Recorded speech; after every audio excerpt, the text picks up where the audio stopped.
Hello and welcome to everyone. Thank you for joining us this afternoon for Alcohol and Other Drugs, a virtual tool for college students. We're going to be getting started here in just a few minutes. So sit tight and we'll be back in a few.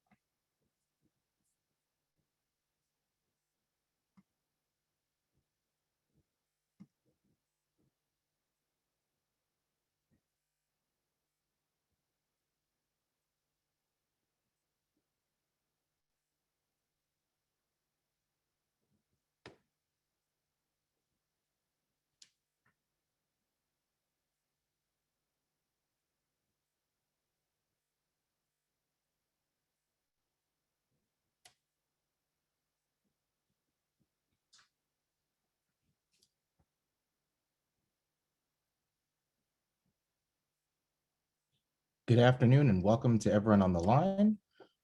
We're going to be getting started here in just about a minute. Thank you for joining us this afternoon.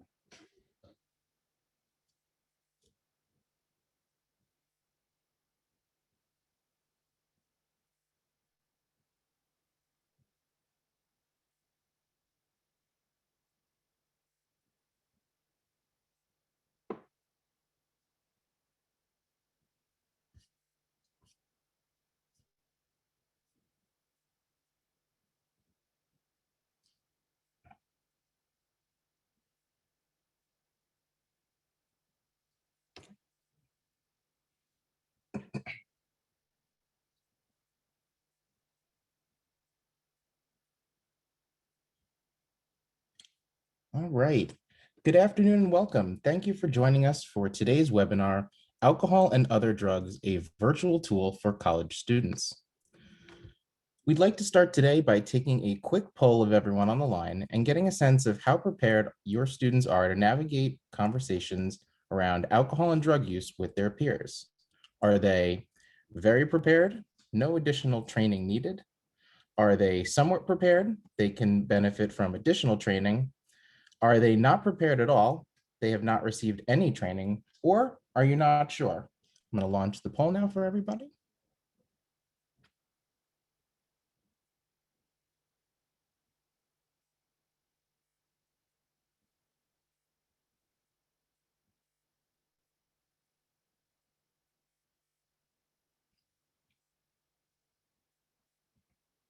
Give everyone just a few more seconds to get their votes in.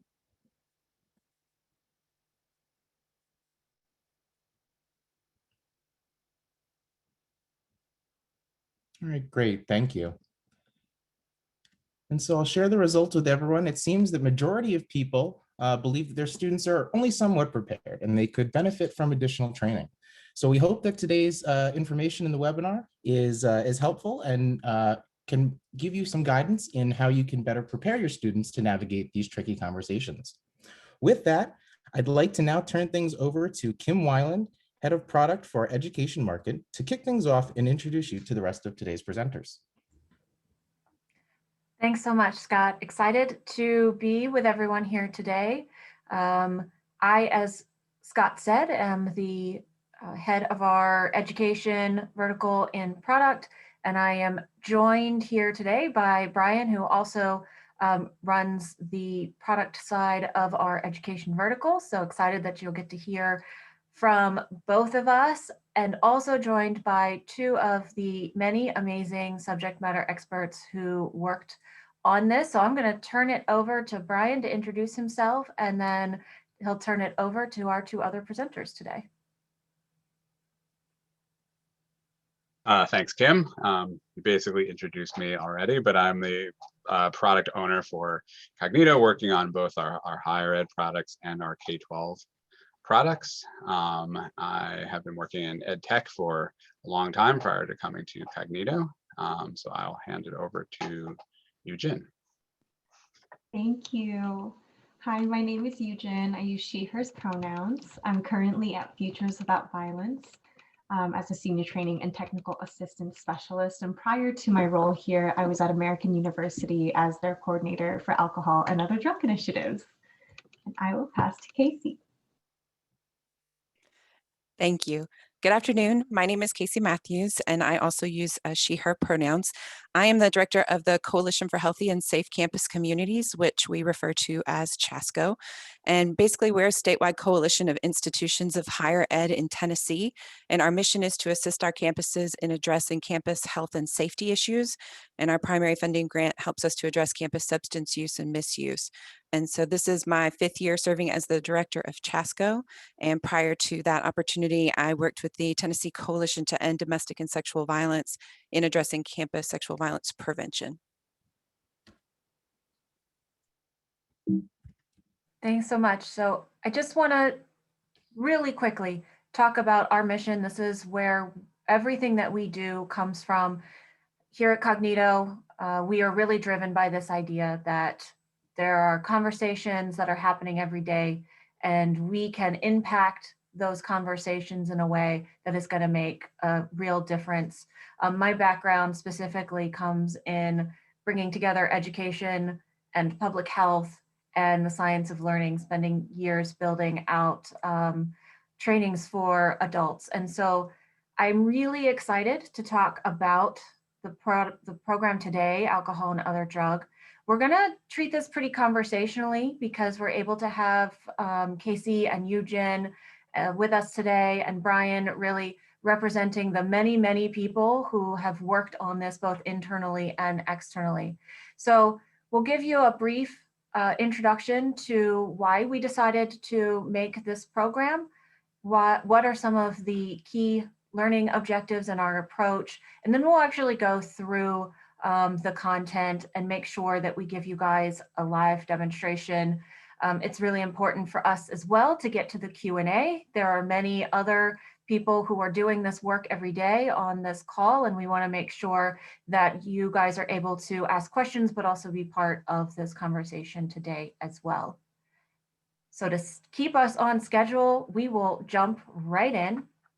I'd love to talk about the why we decided to make this product. And that really goes back to who we are at Kognito and what we bring from a learning design. It's always very exciting every time we get to work on a product because I'm able to bring the internal expertise at Kognito around learning science and game design in a way that is really going to engage the learner, and then work with amazing subject matter experts who are doing this work in the field, like Kayce and Yoo-Jin and many others who worked on this, as well as working with students who are really going to help us make sure that this fits with their experience. And then we boil that all down into, and we'll show you as we get into this, it's not just a sit and get, but we're making sure that they're able to practice these skills, and the goal is to build their self-efficacy. Ultimately, that's the goal, is to really make this skill-based, make this experiential, and meet students where they are. And so I just want to turn it over to Yoo-Jin and Kayce and have them talk a little bit from their perspective, from the campus perspective. You know, what is the goal of this type of work on campus, and how was being able to have this new program fit in with that? Sure, I'll start. So basically, you know, the drinking and the rituals associated with drinking have really become almost an expectation of a typical campus experience. You know, we've internalized these myths and ideas about how drinking is considered a normal part of the collegiate experience. And we've really got to find ways to interrupt that narrative and work with our students to create something new. And so this is a great opportunity to start, you know, that dialogue. Also, you know, there's a window of opportunity for us when working with our students and developing kind of healthy behaviors that not only help them stay enrolled and kind of succeed academically, but also set them up for continuing healthy habits around alcohol for the rest of their life. Yoo-Jin, do you want to add to that? Sure, thank you, Kayce. I would add that this was such an incredible experience, and part of why that is because it centers the experiences and the nuances of students, and then combining that with the emotional intelligence that is required to practice these skills. And so when we bring in these experiential activities, I think it really presents a really great opportunity to really think through, like, what would I say to a close friend?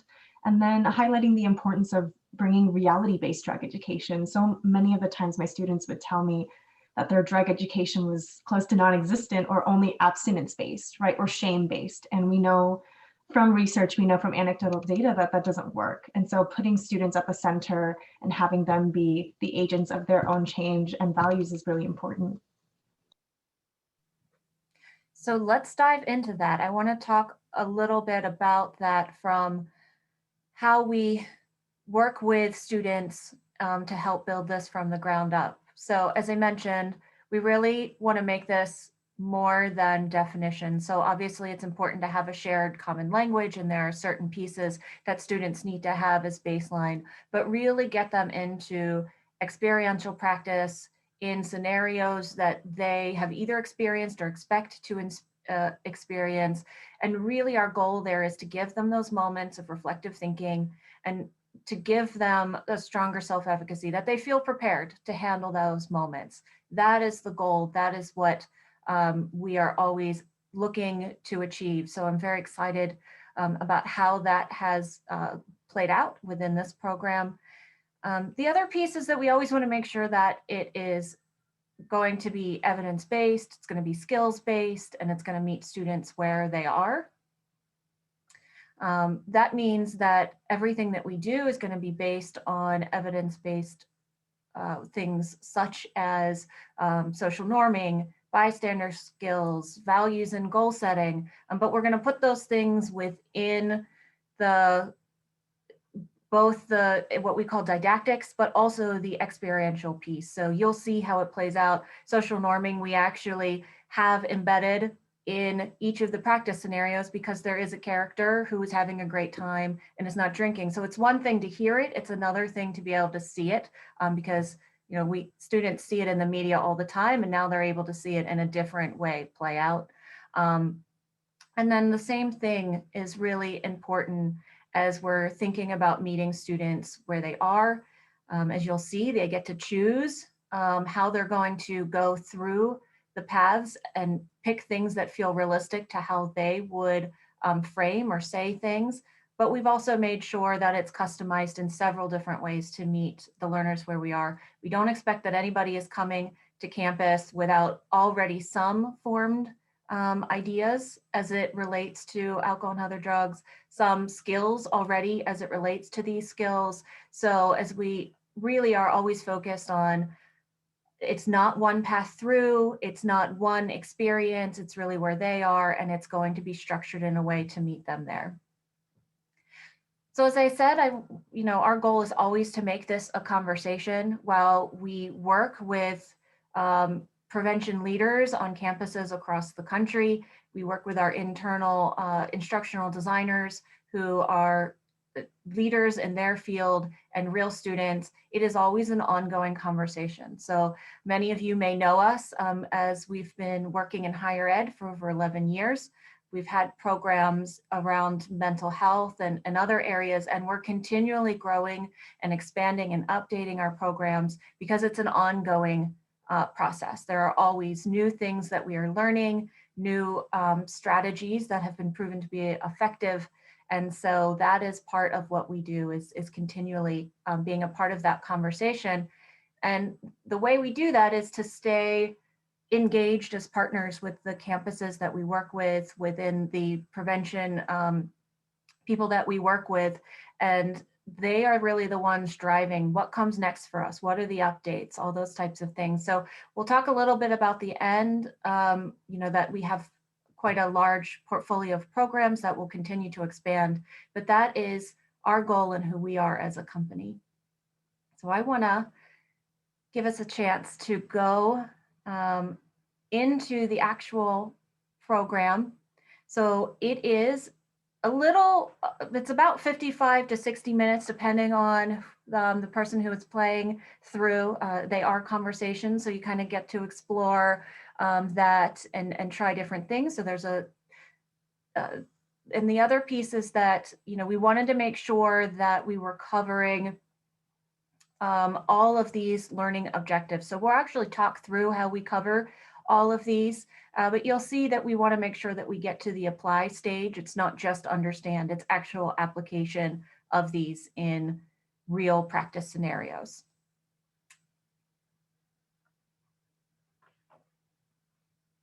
As we wait for the next slide, I will just want to bring Yoo-Jin and Kayce back into this conversation, because as we talk about the skills, these are the real evidence-based ones that we have both taught in the past, but there are some new ones here as well that we really wanted to make sure that we were including, because they are key skills for students, not just as it relates to alcohol and other drugs, but also transferable to so many other instances in their lives. So Yoo-Jin, I'd love to have you talk a little bit about the goal and value setting and the refusal skills. Absolutely. Thank you, Kim. So when we think about, the skills that are listed on this slide, we see that they're so transferable in so many other areas of a student's life. So when we think about goal and intention setting, there are really specific ways that Kim will get into it and how we implement this into the program. And when I think about, how we discuss refusal skills, it's not only in the lack and the no's, but also in what yeses students are saying, right? And that connects back into your goals and intentions. And so having people think about that in a way that's like, what is connected to my values, and being very specific about what that is, can help students in those refusal skills, which ultimately on its opposite is also you saying yes to yourself. And so that's something that I think is certainly highlighted throughout the program.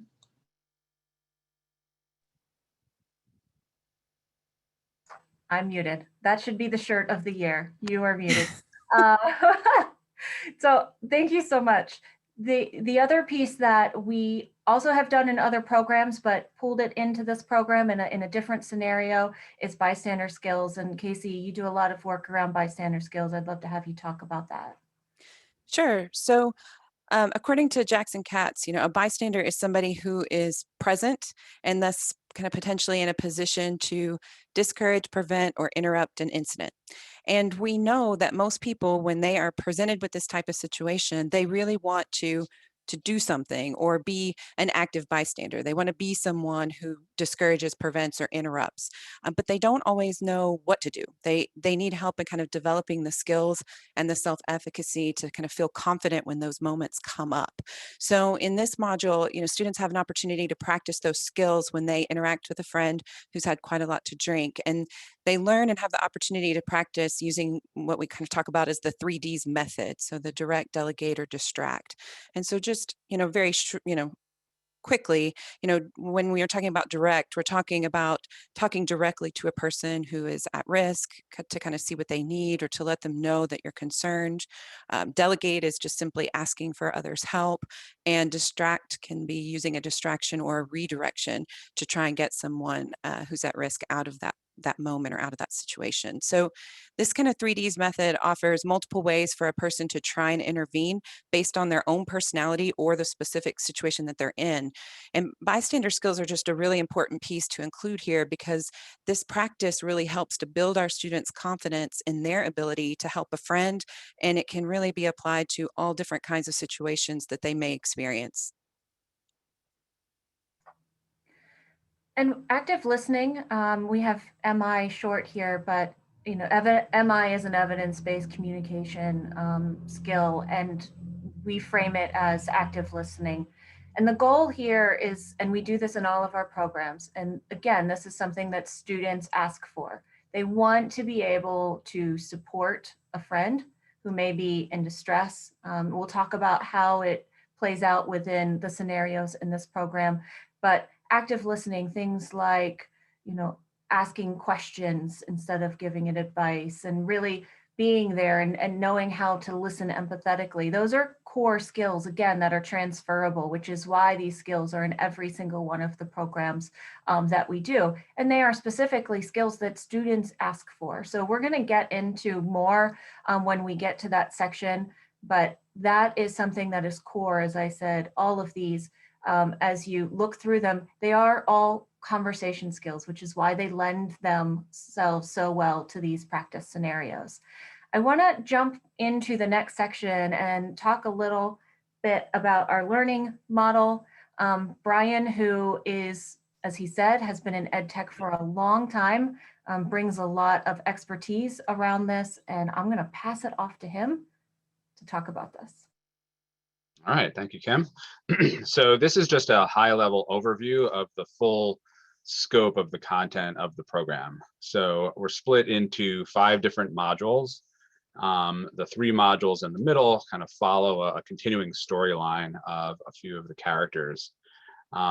Just a couple things I want to point out before we go into the details. Each of the modules contains an interactive movie, which we refer to as didactics, where you're kind of introduced to the skills and have a chance to interact with some specific situations. But the key to our learning design, as Kim was referring to, is really the ability to practice those skills. So in those 3 middle modules, immediately after the didactic, you have an opportunity to participate in a simulated conversation and really practice those specific skills. You're given feedback along the way from your coach, but at the end of each of those conversations, you also have kind of an overview, a summary of your feedback, which we call the dashboard, where we present the feedback to the learner in a positive framework, kind of reinforcing good decisions that they made while they were going through those practice scenarios, and also possibly nudging them toward different decisions on occasions where there might have been a better option than what they chose. So Brian, one of the things that I'd love to ask you about on this slide before we move on is how long are each of the didactics before the scenarios? Yeah, good question. I mean, we try to limit them to between 5-6 minutes each at the most. It's kind of the longest that someone can really pay attention for that type of activity before we get into a much more interactive experience in the conversations. And the conversations also, as you know, as Kim alluded to, saying the overall length of the whole program could vary. The conversations specifically, because there are so many different choices, it really takes people varying different amounts of time to get through. I ask because we hear a lot when we're working with students is, you know, they don't want to sit through a sit and get forever. So we do try and keep it to that limit that is really the skills that they need and their ability to practice them. And it's something we do really, really well. So let's get into setting your limits. Oh, I'm skipping ahead. I'm so sorry, Brian. Follow my notes. No problem. So this was mentioned earlier that we want to personalize the experience to the learner. So when before they get into the program, they select a coach for themselves based on their own personal expectations about college. And unlike some other programs where you might have to take a quiz and kind of be forced into a certain path, we found that students really like the ownership of being able to choose for themselves. But I actually want to pass it back over to our SMEs to kind of talk about the importance of this particular feature. So Yoo-Jin, maybe you can add some insights, please. Sure, thanks, Brian. I think one of the intentionalities of a feature like this is to meet students where they are and to be able to explore multiple paths. And that's something that's also present throughout the program, is that students can explore, well, what happens when I engage in this way? And then let me go back and try a different answer. And so this allows for more interactivity and also for students to consider other perspectives outside of their own, knowing full well that, of course, we can't capture all of the nuances of every single student's experience, but that this is where some of our data came back. And so these are some of the main ones that people would like to focus on. Yeah, and I would just add that I think anytime we allow students to take an active role in their own education, it's going to be more meaningful. So sometimes even those small choices can make a big impact. And I think the more we empower students to make choices that are in line with their own experiences and values, the more engaged and willing they're going to be to think critically about the topics we're asking them to consider and discuss. So. All right, thank you. I think now It's back to you, Cam. Now we are back to choosing your limits. Thank you, Brian. So this is the first section. You are going to, as a learner, be able to walk through, as we said, some of the social norming. So going through some of the myths that students have around the levels of drinking on campus and other drugs on campus. But then it's going to switch and move more into this idea of what does making healthy choices look like based on the student's own, what they're hoping to achieve in their college experience, and really basing it on their values. And then we go through some refusal skills. And again, I'm going to have Yoo-Jin talk a little bit about this, because we wanted to frame refusal skills in a way that it wasn't say no, it was really based on what that student was hoping to achieve. And we'll show you how that plays out in one of the scenarios. We actually decided to do 2 scenarios, and that was really brought to us by both the SMEs and students, because there are different types of typical scenarios that they wanted to have us cover. So Yoo-Jin, I would love to have you talk a little bit more, not only about the idea of how we set up the setting your limits, but also why the 2 different scenarios. Sure. Thank you. And Kayce, please feel free to add in at any time and jump in. So yes, so I'll start first with why we chose the 2 scenarios. And one of the things that, from my own personal experience working with students, was that a lot of the high risk or kind of higher level drinking was happening in what students describe as pre-gaming. And so that could be in someone's room, just somewhere else that's outside of the main event. And sometimes for some students, that's the most intimate setting. That's actually kind of the main event for people. And it felt important to include this as a realistic part of what we were seeing in many students' experience. Then secondly, thinking about refusal skills in these kind of more intimate experiences with people that just hearing from students and also just my own peers and colleagues that bystander intervention skills tend to be more challenging with people who who you have more social risk of potentially losing relationships or risking isolation. And so it feels really important in a setting like this to show what could that look like in a realistic way, rather than telling students, well, just tell them no, just say no, which we know from other campaigns doesn't work very well and doesn't capture kind of the emotional nuance that can happen when it's someone you really care about. Kayce, anything to add? Yeah, I think you covered it. I mean, the only thing I would add is just that, some of our students also, they may not ever experience that kind of large house party or pre-gaming. They may just experience those kind of intimate settings. That may be more the reality for them. So that's another reason why I think it's just so important for them to have the opportunity to practice skills in both scenarios. And both of you mentioned this, and our students also mentioned this a lot, which is they want to make sure that they feel comfortable, that they're going to keep those relationships, that they're going to be able to go out and build those connections. And so as we get into the demo, actually later is going to be one of these scenarios. It was really important to show how they could phrase it in such a way that really felt accurate and conversational and respective of that relationship. So I would love, just before we move on to that, there was a lot of feedback that was given both from students and from you guys of, all refusal skills are good. And so when we got into really laying this out, it was not that any of them saying it in any way was wrong, but there were some that felt a little more realistic to students, like they would use them. I'd love if either of you want to just talk a little bit about that and how we frame those to make them feel very comfortable for students.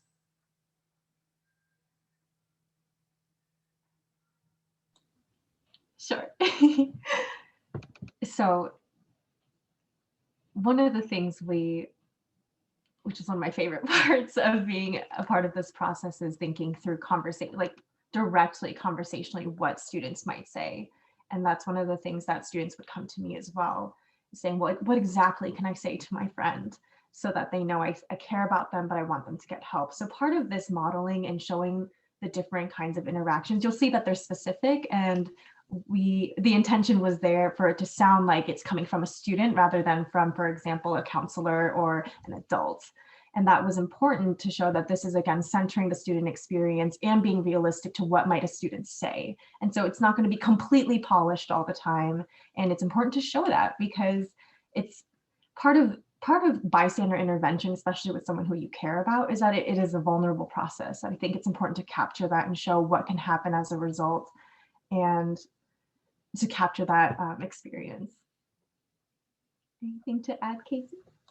Yeah, I would just add that I think, we hear from people a lot, how do I frame this in a non-judgmental way? I think that's really important for folks, is kind of, how do I respond in a way that lets my friend know, I, I'm not mad at you. Like, I want to continue the relationship, but I do want to express my concern. So I think there was a lot of time and care kind of put into that kind of framing. And I think that's the other benefit here, is that there are multiple ways and strategies that you can try out in terms of how, kind of trying those different ways of how might I respond? Oh, and how did this go? And then kind of backing up and having the opportunity to try again. So.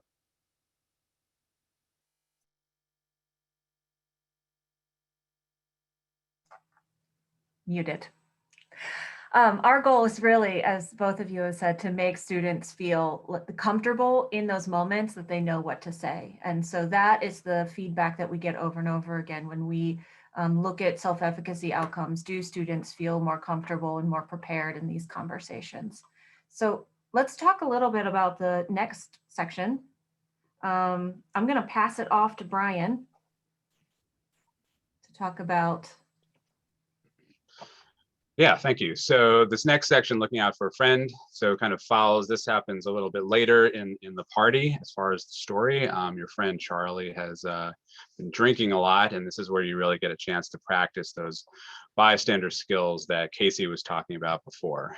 We use those 3Ds that she mentioned. I understand in some schools there's a 4th D, even a 5th D, but we found that these 3Ds were really the most universal and helpful, and we do offer the ability to have custom resources for any school that works with us to kind of link to what different frameworks are used at that particular school.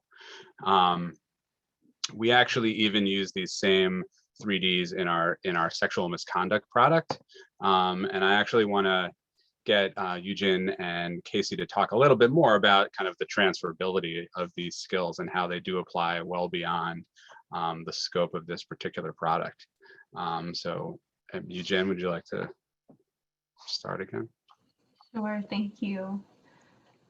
Just listening to you talk about this, Brian, makes me think of both Kayce and my background in violence prevention and the transferability in these skills. And so what I think is important to note about this is that alcohol and drugs work, substance misuse prevention, supporting recovery is an intersectional issue, and we have to treat it as such.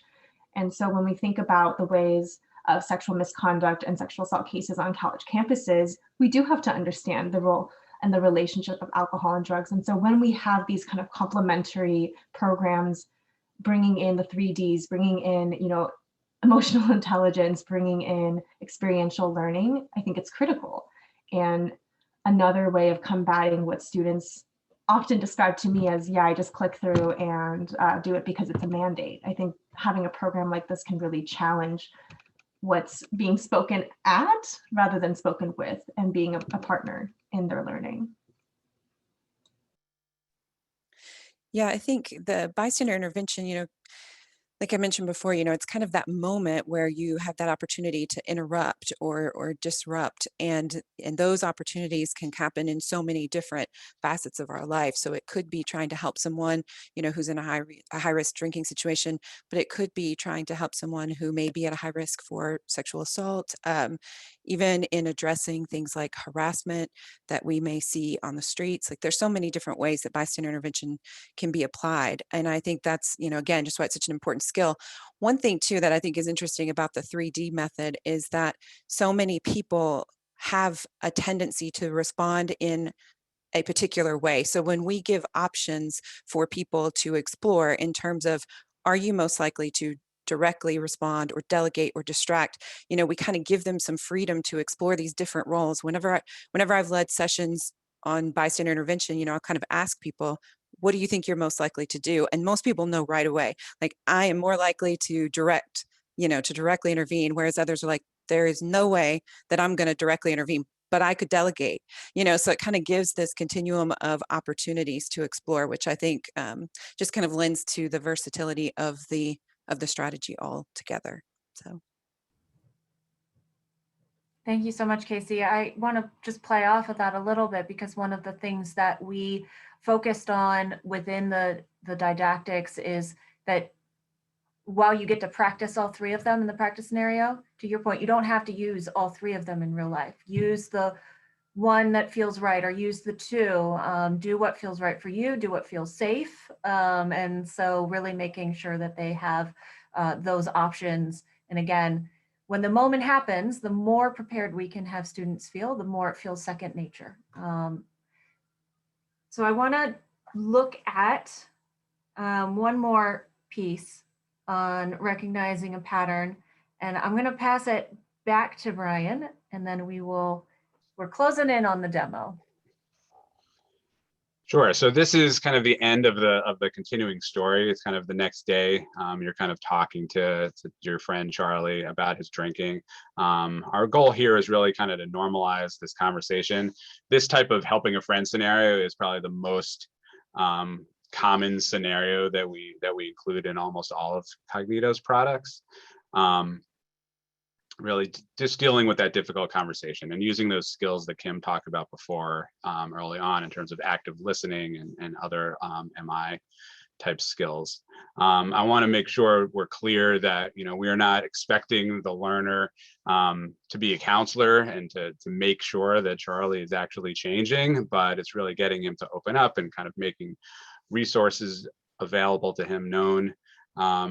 So again, I'm going to kind of pass over to Kayce and Yoo-Jin to kind of talk about the importance of this aspect of the product. Kayce, would you like to start this time? Sure. Yeah, I think it is important for students to kind of know how to help a friend and kind of what signs to look for. I think another thing that's important here is for students and to know kind of what the campus resources are, and to know if there's an amnesty policy that can keep them from getting in trouble if they ask for help. Those are the things that are important and can be highlighted in the resources section of this piece. So that kind of helps remind campuses this is a space where students can feel safe reaching out for help, and this is one tool that we can use in our toolkit of addressing alcohol use on campus, but it takes a combination of tools to really address alcohol use and kind of looking at changing that dynamic. So the fact that they're able to get some of those resources in here and hopefully reinforce them is with other activities and strategies is a great opportunity. Thank you, Kayce. I think you really captured it. And the only thing I want to just retweet and put a +1 to is that we need that institutional and systemic support for students to be able to both engage in help-seeking behaviors and to create a healthier, community of care on campus. So this, again, one part of a larger issue in which we all can be involved in creating that change.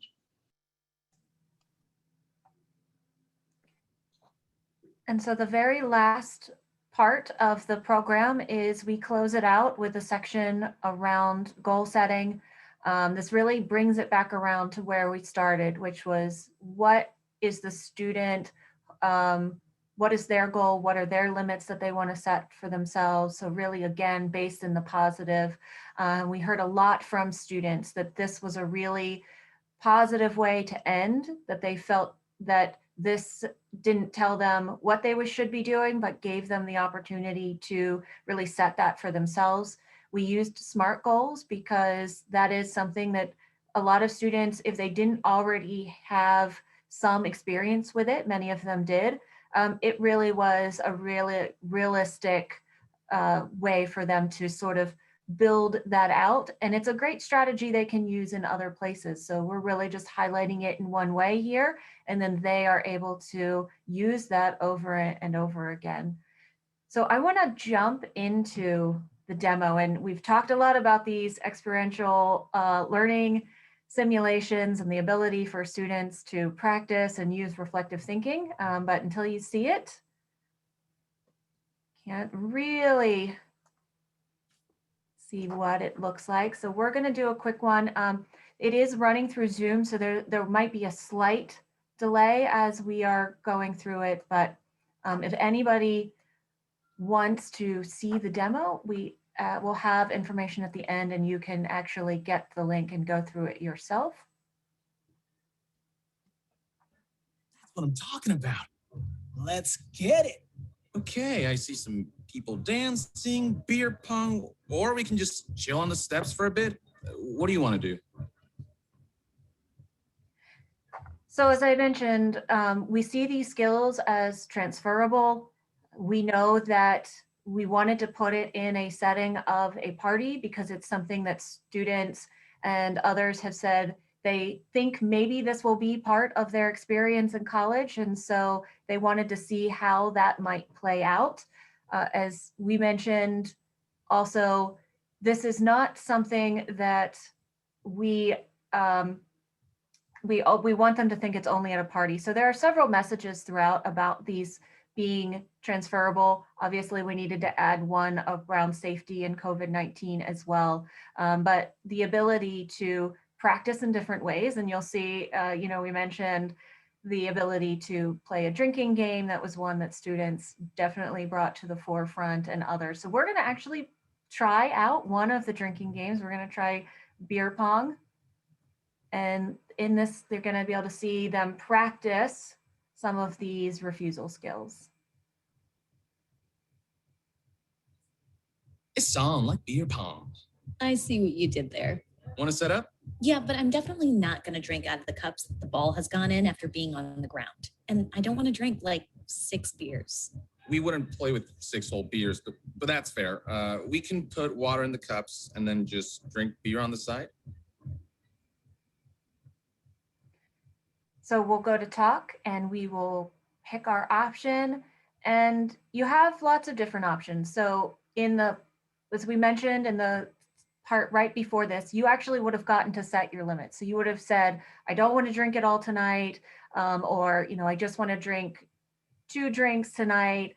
We don't let them set a limit that would be what would be considered binge drinking. That's not the goal of this.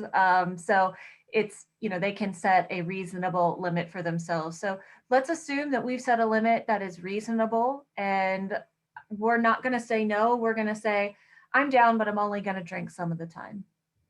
I'm down, but I'm only going to drink some of the time. And what? You're going to make me drink when you don't want to? No, I'm not trying to get you to drink more. We'll just not drink every other one. Oh, come on. I mean, you weren't even really pre-gaming. We're here now. Let's have some fun. And again, you'll notice that, this is a typical way that a student might respond if you say no. So you're going to actually get to practice what that would sound like, continuing that conversation. And you'll actually see that you get a little note down at the bottom, you get feedback. So you told Charlie you weren't interested in drinking. So that's a great way to stick to your limits. You don't have to, just because it's a drinking game doesn't mean you have to drink. And so there's different ways that you can choose whether to drink less. So let's go back to talk. You could give in, obviously an option. We're gonna stick to our limits, and we'll go with, I just want to play with you. Let's not drink a whole bunch. I just want to play with you, not drink a whole bunch myself. Yeah, okay, fine. You win, per usual. We're literally on the same team, dude. True. And because I got your back, how are you feeling about the amount you're drinking? I'm good, but thanks for looking out. So you're able to keep playing, and you're able to practice in some of the other ones that you saw as well. We have students do 2 within this practice scenario, but they can do all 3 again, as much as they want to play around in here. Again, the gamification of it really engages students in a way that they really like, and many of them will continue to try the different options. One of the things I wasn't able to show you in that path is that there is another non-player character, Kevin, who is in some of the other paths, and he is a non-drinking character. So throughout the night, he's having a great time and never drinks at all. And the great thing about that, obviously, is we're able to embed social norming without calling it social norming. We're just able to model and highlight it. Okay, good game. So as I mentioned, would love to provide this out to you guys to go through and try all of the practice scenarios. We only gave you a very short preview of it.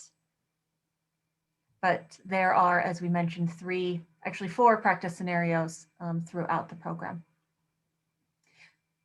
So just to kind of sum it all up, and then we'll get to Q&A. As we mentioned, this is part of a larger wellness and campus climate programs that we started with mental health and well-being. We added the sexual misconduct prevention the end of last year and have continued to add, so alcohol and other drugs, and now we're working on some diversity, equity, and inclusion programs as well that we're very excited about.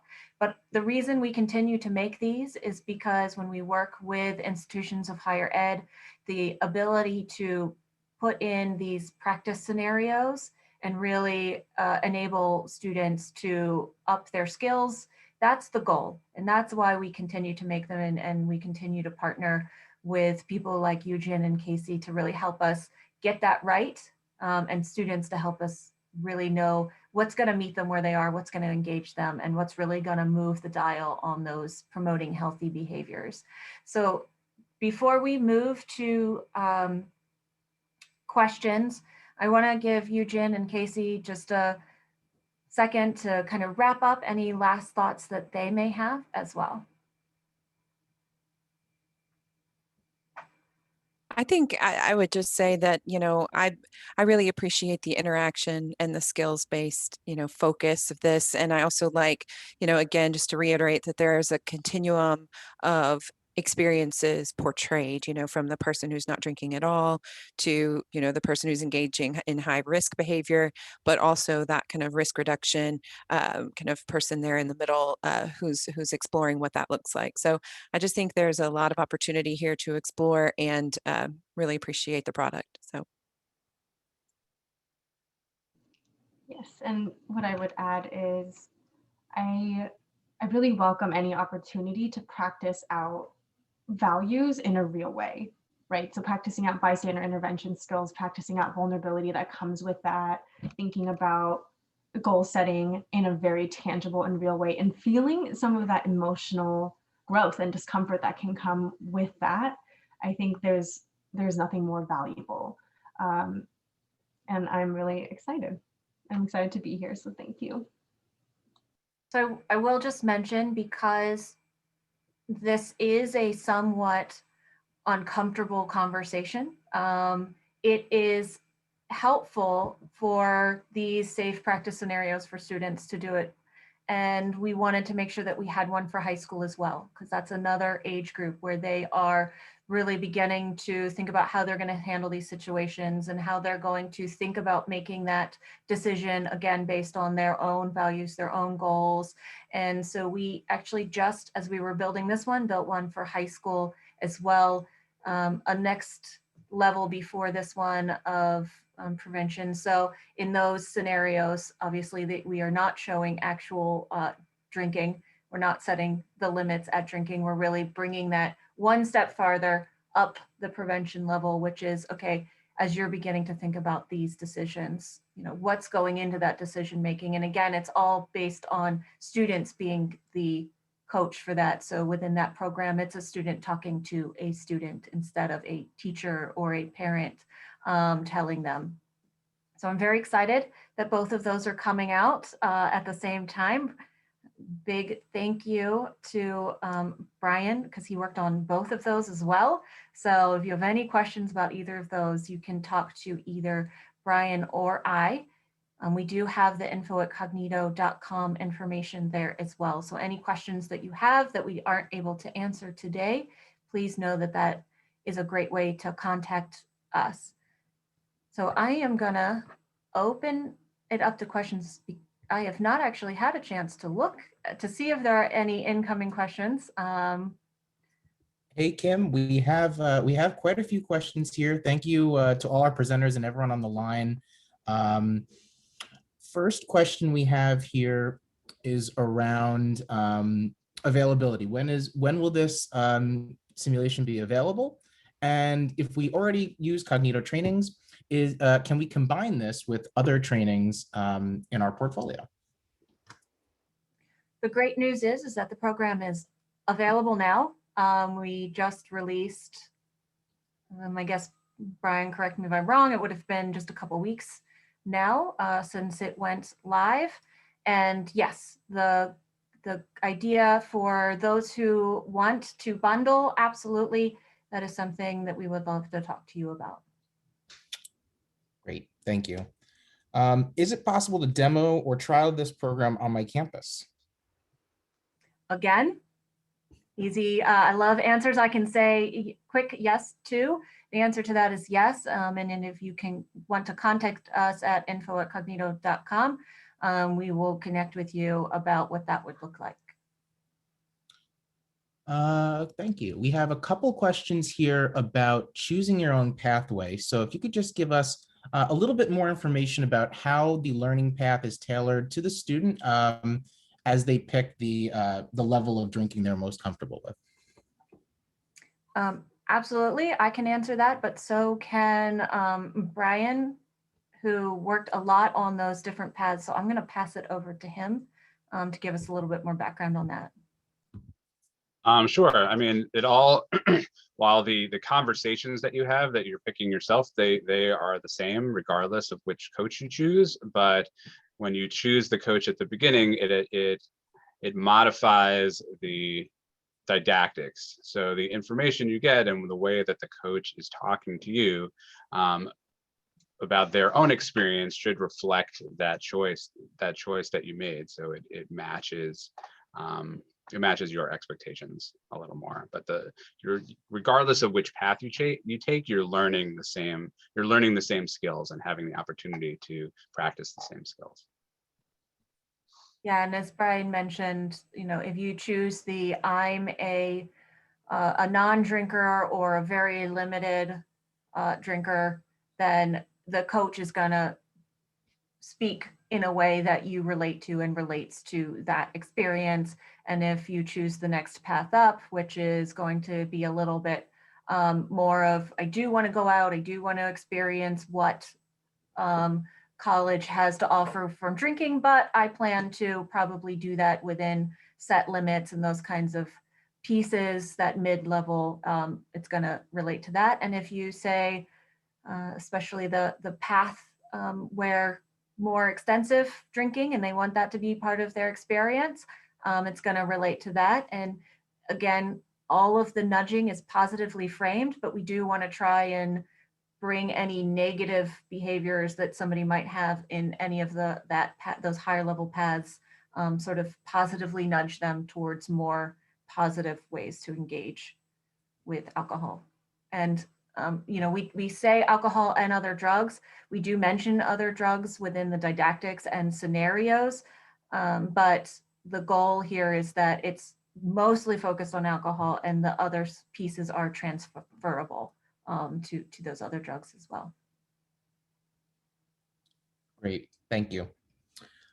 Question here about access. Are these programs available all online?